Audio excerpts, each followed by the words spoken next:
രാവിലത്തെ ഉപവാസത്തിനും പ്രാർത്ഥനയ്ക്ക് ശേഷം ശരീരത്തിനും മനസ്സിനും ഒരു ഉന്മേഷം ലഭിക്കണമെന്ന് താല്പര്യപ്പെട്ടിട്ട് ആത്മാവിൽ ഉപവാസത്തോട് പ്രാർത്ഥനയിരുന്ന് അല്പോന്മേഷം ലഭിച്ചു. ചില ദൂതുകളൊക്കെ പ്രാപിച്ച ശേഷം എനിക്ക് തോന്നി ഇത് നടന്നാൽ കൊള്ളാം. അങ്ങനെ ഞാൻ സാധാരണ നടക്കാൻ വരുന്ന ഒരു പാർക്കിലാണ് ഞാൻ വന്നത്. അങ്ങനെ ഒരു 4-5 റൗണ്ട് ഞാൻ നടന്നപ്പോൾ അല്പം വിയർത്ത ശേഷം ഞാനൊന്ന് ഒരു വീട് ചേർന്ന് എൻ്റെ ഹൃദയത്തിനകത്തൊരു താല്പര്യം തോന്നാൻ കാരണം ഞാൻ നിൽക്കുന്ന ഈ രാജ്യത്ത് അനേക ഭാഷക്കാർ, അനേക വംശക്കാർ, പല രാജ്യക്കാരുമുണ്ട്.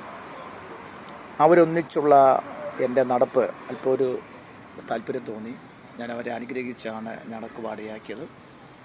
ഈ രാജ്യത്തെ ഓർത്ത് ഞാൻ പലപ്പോഴായി പ്രാർത്ഥിക്കുന്നുണ്ട്. എൻ്റെ നടപ്പിലൊക്കെയും രാജ്യത്തെ അനുഗ്രഹിക്കാനും രാജ്യത്തിൽ ഇരുമുറവുണ്ടാകുവാനുമുള്ള ആഗ്രഹം എനിക്കുണ്ട്. അത് ഞാൻ ഏത് രാജ്യത്ത് പോയാലും, ഏത് സംസ്ഥാനത്ത് പോയാലും, ഏത് ദേശത്ത് പോയാലും അങ്ങനെ അബ്രഹാമിനോട് പറഞ്ഞതുപോലെ ആ ദേശത്തെ അവകാശം പറഞ്ഞ് നടന്ന് പ്രാർത്ഥിക്കുന്ന ഒരു ശീലം വർഷങ്ങളായിട്ട് എൻ്റെ ശുശ്രൂഷയിൽ ഞാൻ അനുഭവിക്കുന്നുണ്ട്. ഇവിടെയും ഞാൻ നടന്നപ്പോൾ എനിക്ക് നല്ല ഉന്മേഷം തോന്നി, നല്ല ഉത്സാഹം തോന്നി. ആ ഉത്സാഹത്തിൻ്റെ പശ്ചാത്തലത്തിൽ ഞാൻ അല്പം വിശ്രമിപ്പായിരുന്ന സമയത്ത് എനിക്ക് തോന്നി ഒരു വീഡിയോ ചെയ്യണം.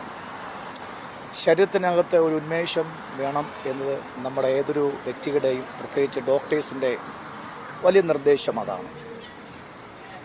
അതുപോലെ തന്നെ നമ്മുടെ കർത്താവായ യഹോവയും നമ്മളെക്കുറിച്ച് ആഗ്രഹിക്കുന്നത് ആത്മാവിലും, കർത്താവചനം പറയുന്നു ആത്മാവ് ദൈവത്തിന് ദാനമാണല്ലോ.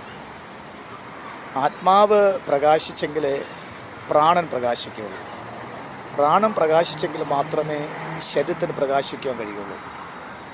1 തെസ്സലോനിക്കർ ലേഖനം 5-ാം അധ്യായം 23-ാമത്തെ വാക്യത്തിൽ, പ്രിയനെ, നിൻ്റെ ആത്മാവും നിൻ്റെ പ്രാണനും നിൻ്റെ ശരീരവും കർത്താവ് യേശുക്രിസ്തുവിൽ അനന്യമായി വെളിപ്പെടുവാൻ തക്കവണ്ണം കാക്കപ്പെടുമാറാകട്ടെ. നമ്മുടെ ആത്മാവിനും നമ്മുടെ പ്രാണനും നമ്മുടെ ശരീരത്തിനും, ഈ 3 ഘടകത്തിനും ഒരു ഉന്മേഷം ആവശ്യമാണ്.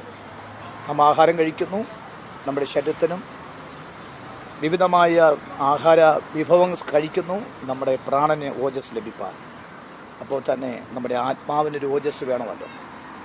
അതിന് നമ്മുടെ പ്രാർത്ഥന, വചനം, കർത്താവിനുള്ള ആരാധന, ആത്മാർത്ഥമായ സമർപ്പണമൊക്കെയും നമ്മുടെ ആത്മമണ്ഡലം പ്രകാശിക്കുവാൻ കാരണമായി തരും.